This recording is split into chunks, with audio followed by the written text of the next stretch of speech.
don't think it always makes sense to take a victory lap after a regular season basketball game. But tonight, I am going to attack some of these crazy, stupid theories I've been hearing about Nikola Jokic and the Denver Nuggets. I'm about to go in because tonight the Denver Nuggets dominated the Milwaukee Bucks, the team that the consensus is the best team in basketball, a team that is expected to make and win the NBA Finals, a team that is supposed to have the best player in the world, the best defensive player in the world, and be a really good paint defensive team. A team that the Denver Nuggets just absolutely dismantled tonight. The Denver Nuggets, as many of you know, are a team that I picked to make the NBA Finals before the season started, and as the season has gone along, they're the number one seed in the Western Conference. They continue to win basketball games and play at a high level, led by a guy who's won back-to-back MVPs, and he is getting ripped every single day in the media. The Denver Nuggets are being... I don't know that I ever have seen a team more doubted than the Denver Nuggets. I saw multiple lists this week alone that had the Denver Nuggets as the 6th or 7th favorite in the Western Conference, below the Los Angeles Lakers, between some garbage freaking basketball teams. The Denver Nuggets tonight showed that all of that is crazy, all of that is bullcrap, and we're going to talk about this game tonight because I was so impressed with the Denver Nuggets. And not just on the offensive end of the court. They held the Milwaukee Bucks to 40 second half points.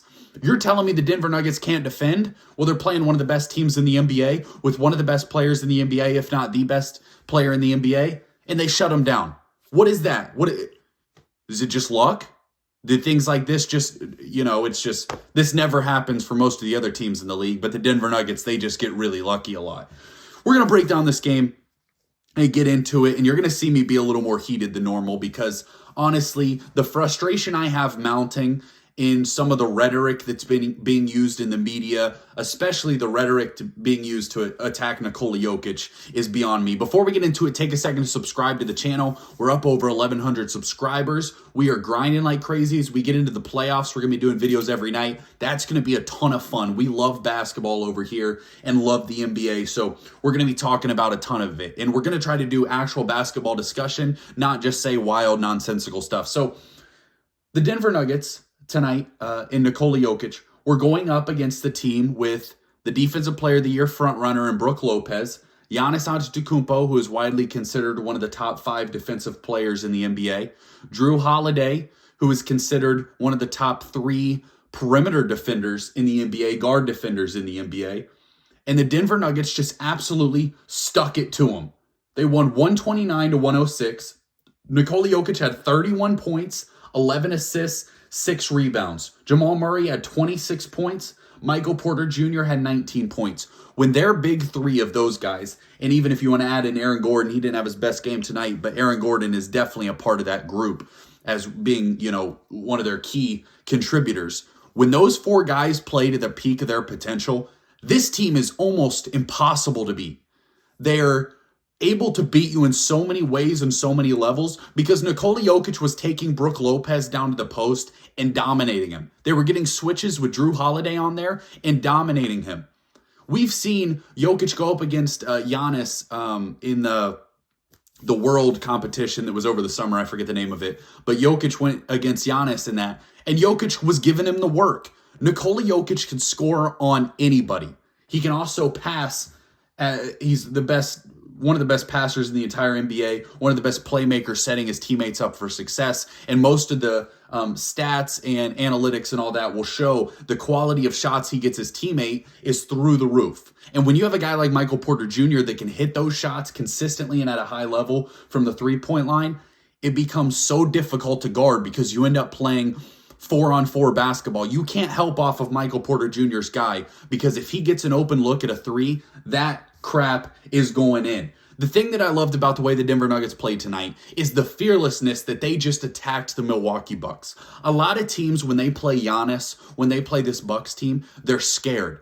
They're scared when Giannis comes at them. They're scared when they go to the paint and there's those big guys towering in the paint.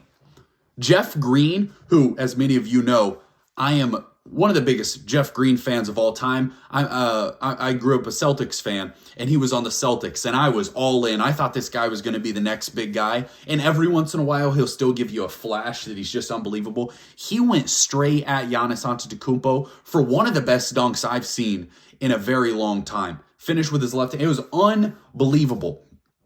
And then Giannis got a steal on a fast break. Christian Braun, who, young guy, doesn't get a ton of playing minutes, only played 18 minutes tonight, didn't have a big contribution, but Giannis was driving to the basket, and Christian Braun went and fouled him.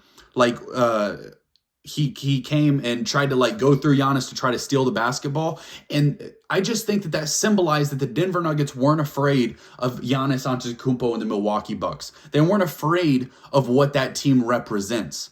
They went out there and they played at an incredible level. This Denver Nuggets team is going to go into the playoffs as the runaway 1 seed in the Western Conference.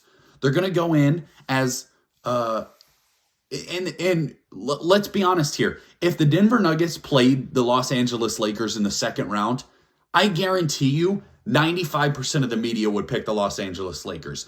And that blows my mind. And the problem is, I think that the media and the narrative surrounding the NBA has no longer been about analyzing basketball and actually breaking down what you're seeing on the film. It's become, what's the biggest storyline? What is, let's support the teams that have the big markets and see if the Knicks are contenders or if the Lakers are contenders, rather than actually looking at the teams that win basketball games consistently, that have the best players in the NBA, that have great chemistry.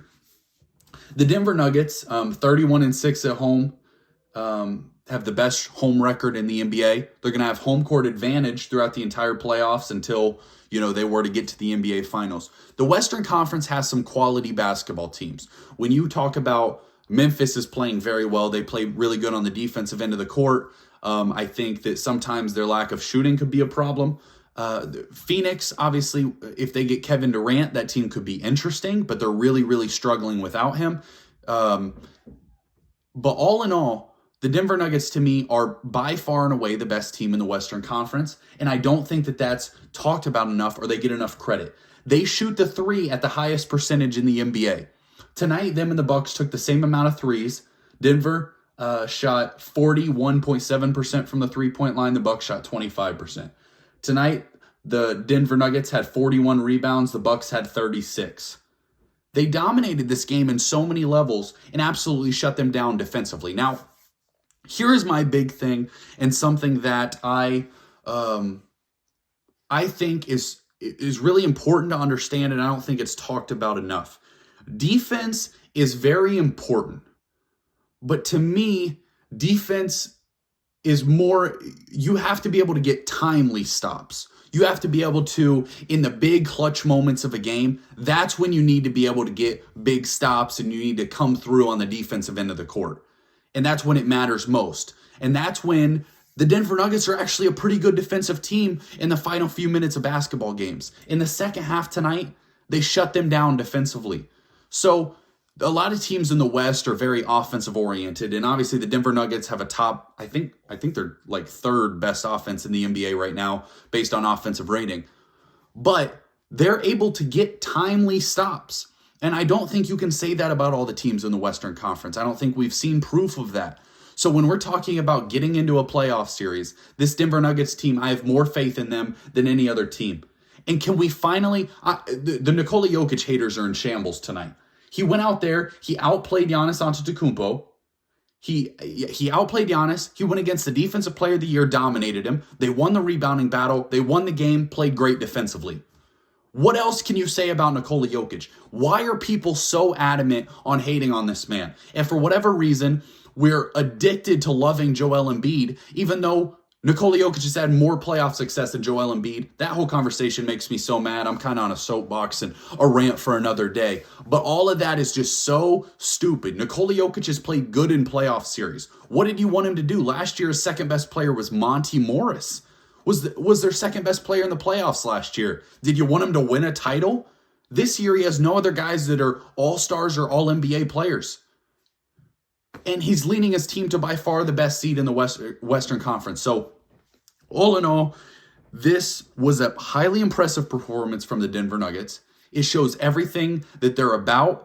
This gives me so much confidence going into the playoffs that I believe that the Denver Nuggets that should be the favorites in the Western Conference. Now, obviously, so much can happen with injuries, and you hope Jamal Murray coming off that injury, Michael Porter Jr. with his back, Aaron Gordon dealt with some injuries. You hope all those guys can stay healthy. So, obviously, pending that, I think this team should absolutely be the favorite. They're not a bad defensive team. They're elite offensively, and they're led by guys that perform big in big moments.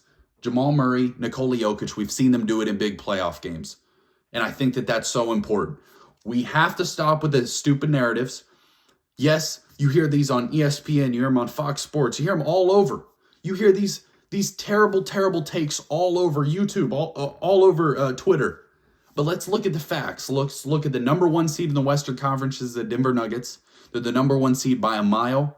Nikola Jokic, you could argue, is the best player in the NBA. If he wins a title, I don't think there's any argument that he's the best player in the NBA. And all in all, highly impressive win for the Denver Nuggets. They dominated the Milwaukee Bucks, who I actually believe will come out of the Eastern Conference. So a big win, a big performance. I was highly impressed. I really hope the Denver Nuggets can continue this stretch going into the second half of the season. Going into the playoffs here, finishing out these last, 8 to 10 games that they have. I think it's 8 games left.